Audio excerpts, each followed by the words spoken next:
দর্শক, আপনারা কি জানেন ৫ থেকে ৬ হাজার টাকা পুঁজি নিয়ে ফুটপাতে ফুলের ব্যবসা শুরু করলে মাসে লাখ টাকাও আয় করা সম্ভব? আবার ভ্যালেন্টাইন ডের দিনে একটি গোলাপের দাম কেন ১০০ টাকা হয়, সে বিষয়ে কি জানা আছে আপনাদের কোনো তথ্য? আসুন, আজ আমরা জানব ফুলের ব্যবসায় কোন কোন ফুল কত টাকায় বিক্রি হয়ে থাকে, লাভ হয় কত টাকা এবং মাসিক কত টাকা ফুলের ব্যবসা থেকে আয় করা সম্ভব। ফুলের এখনো আমাদের ছিল ডাল সিজন।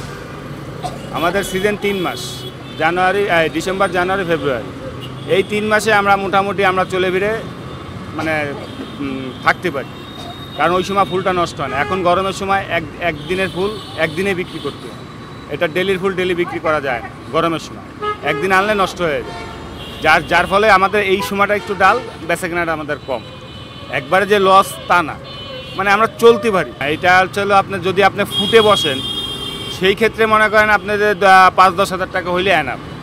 আর যদি আপনি কোনো পজিশনে যান, তখন দেখা যাচ্ছে ওই দোকানে অ্যাডভান্স দিতে হবে, ওই দোকানটা ডেকোরেশন করতে হবে, তাতে দেখা যাচ্ছে যে ১-১.৫ লাখ টাকা লাগে ডেকোরেশন ইটি করে।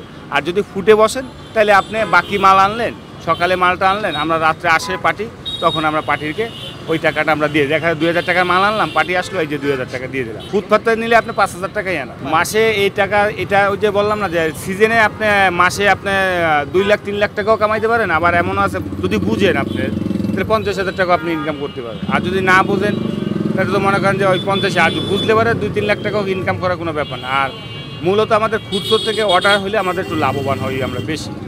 সেই ক্ষেত্রে প্রথমে ওই যে ৫-১০ হাজার টাকা আনা, তারপরে একটা কারিগর রাখবে, সে কারিগরেই তারে উঠাই দিবে, যেহেতু সে জানে না।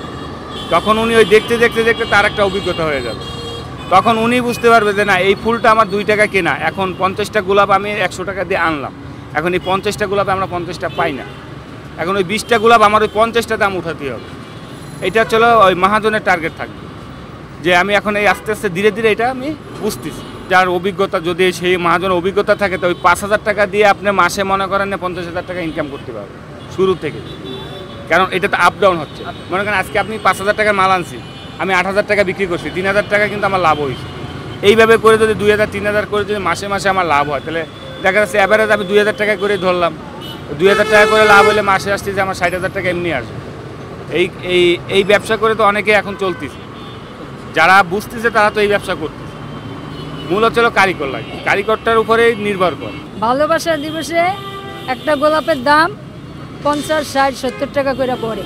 ৫,০০০ টাকার মাল আনলে ধরেন, এখন বর্তমানের কথা বলতেছি, ধরেন আমি ৫,০০০ টাকার মাল আনছি, ৩,০০০ টাকা আমি বেচছি, এরকম যাচ্ছে এখন বর্তমানে। ওইটা আমি আইডিয়া দিতে পারি না, কারণ কাস্টমার পড়লে আমি এমন আছে, আজকে আমি ৩,০০০ টাকার মাল আনছি, আমি আরও ৩,০০০ টাকা বেচতে পারবো। আর কাস্টমার না পড়লে দেখা যেতেছে আমি যেই টাকার মাল আনছি ওই টাকাই আমার উড়াইতে অনেক কষ্ট হয়ে যায়। আমরা লাল গোলাপ বেচি, সাদা গোলাপ বেচি, রজনীগন্ধা বেচি, গাঁদা ফুল বেচি, তারপর ঝাড়বাড়া বেচি, বেলি ফুল বেচি। অনেকে সিঙ্গেলও নেয়, অনেকে পুরো বানায় নেয় হাতে ধরার জন্য, হাতে পরার জন্য না। লাল গোলাপ আছে আপনার ১০ টাকা, ১৫ টাকা, ঝাড়বাড়া আছে ২৫ টাকা, ৩০ টাকা, বেলি ফুলের মালা ৩০ টাকা, গাজর আছে ৫০ টাকা, ৬০ টাকা। দর্শক, এই ভিডিওর মাধ্যমে আমরা ধারণা দেওয়ার চেষ্টা করেছি এই ব্যবসায় কত টাকা পুঁজিতে মাসে কত টাকা আয় করতে পারবেন। তাই যারা এখনো চাকুরি পাননি ও বেকারত্ব ঘোচাতে পারেননি কিংবা ব্যবসা করতে ইচ্ছুক, তারা এই ভিডিওর মাধ্যমে বিষয়টি সম্পর্কে বিস্তারিত ধারণা নিয়ে এখনই শুরু করতে পারেন এ ব্যবসা। ধন্যবাদ দর্শক ভিডিওটি দেখার জন্য। যারা ইউটিউব থেকে ভিডিওটি দেখছেন, চ্যানেলটি সাবস্ক্রাইব করে দিবেন, এবং যারা ফেসবুক থেকে দেখছেন, তারা অবশ্যই ফেসবুক পেজটিতে ফলো দিয়ে রাখবেন এবং ভিডিওতে একটি লাইক দিয়ে দিবেন। ধন্যবাদ।